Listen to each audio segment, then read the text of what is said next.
Welcome again to Joe Stunner Boxing.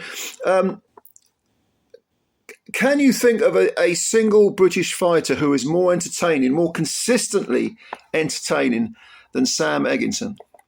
I bet you can't. Um, Sam is 30 years old now. He seems to have been around forever. He's the former welterweight British, Commonwealth and EBU champ. He's held the IBO Super-Welterweight title. He's beaten, amongst others, he stopped Paulie Malignaggi. I think that was Malignaggi's final fight. He stopped Ashley Theophane in his final fight. He recently was seen smashing up Joe Pegford. That was in May of last year. He lost in Australia to Dennis Hogan. I think he lost his IBO belt there. He had an incredible war with Bilal Jikatu.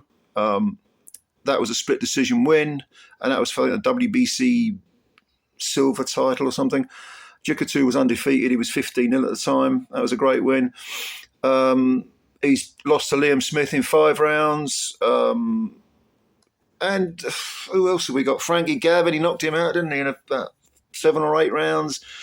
Yeah, I mean, this guy is Mr. Excitement. And a couple of his fights have been British Fight of the Year. And he's won a couple of trinkets, like he won that WBC silver title, and I think he's won an IBF, whatever the hell they call it, some sort of international title. Well, he's getting the opportunity to become a 2-weight EBU champ, because on the 1st of March, he's going to be fighting Abass Baraou, Baraou, Baraou,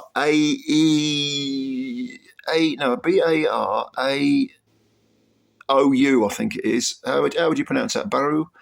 Well, Abass Baraou, I'll go with that, is 14 wins with 9 KOs, 1 defeat. The defeat was to Jack Colquet in 2020 over in Germany. He is from Germany, actually. He has fought in Britain. He fought John O'Donnell and stopped him in 6. But almost all of his work, I think, has been done in Germany, I think. Can't think of any other times he's been in Britain. I might be wrong. But anyway, he's 29, so he's only a year younger than Eggington. But in terms of experience, he's a babe compared to Eggington.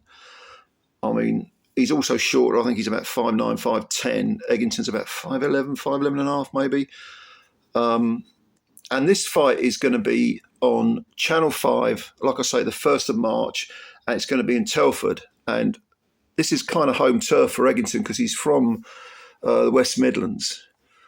And these Channel 5 cards are very often, they have some real hidden gems on them. I say hidden. If you actually look at the people that watch these Channel 5 cards, they're very often, I mean, they'll have, a few 100,000 people watching, which is far more than a lot of these pay-per-view cards the recent ones have had.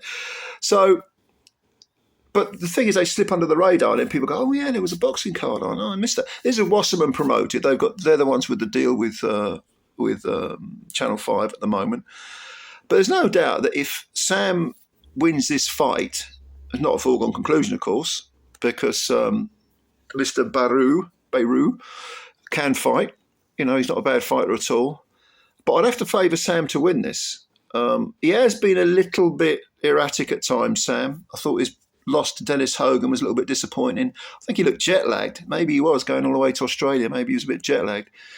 And a couple of people I know who know Sam say he likes the home cooking. He likes creature comforts. He likes to be at home. He doesn't like to travel much, which is fair enough, I suppose. Some people just don't travel very well. But if he was to win this fight and become a 2-weight EBU champ at Super Welter, maybe someone would pick him up as a voluntary defence. He's got quite a few losses on the record, but that can work both ways. Hard to promote the guy. Some would say, well, he's lost 8 times, who cares? But on the other hand, a champion might think, yeah, he's lost 8 times, I can beat him. So bring it on, I'll have him as a voluntary. You just never know. But I think Sam does want to... he does want that world title, even though he's held the IBO title. He wants, quote unquote, proper world title before he retires. And like I say, he's only 30, but my God, miles on the clock. He's been in so many wars; it's almost freakish. But like I say, this is promoted by Wasserman, Callie Sowland. he actually said, well, last year was a record breaker for Wasserman on Channel 5. They got some absolutely terrific, viewing figures. Actually, a few million, I think, overall, over the cards. If you spread all the cards together, you're talking a few million people watch their fighters. And they do have some very, very good fights on, just as Channel 5 did when Mick Hennessy had a contract with them. He put on some very, very good cards as well.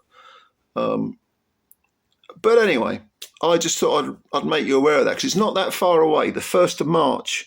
So what are we talking, 6 weeks? I think that's going to be a very, very entertaining fight. Very good fight indeed. So put it in your diaries. Who do you think is going to win? Do you like Sam as much as I do? I love watching Sam Eggington fight. Is there a more exciting fighter? I don't think there is. I can't think of a British fighter who's as exciting as Sam Eggington. Ted Cheeseman was up there. Of course, they did once fight, but Cheeseman, I think, is retired after being knocked out by Troy Williamson. But anyway, let me know your thoughts. You're looking forward to this fight? If you're a boxing fan, you should be, because I think it's going to be all action. And I would say my first impressions are Eggington will win this fight, especially as it's in Telford. It's right on his doorstep. But let me know what you think. Comments below.